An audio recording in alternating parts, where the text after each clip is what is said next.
புரியுமா? சுபலாலி லாலியே லாலி லாலியே, அபிராமி லாலியே லாலி லாலியே. ஓஹோ கண்மணி அன்போடு காதலன் நான் எழுதும் கடிதமே. பொன்மணி உன் வீட்டு சௌக்கியமா? நான் இங்கு சௌக்கியமே.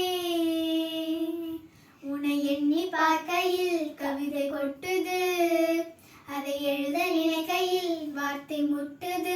ஓஹோ கண்மணி அன்போடு காதலன் நான் எழுதும் கடிதமே.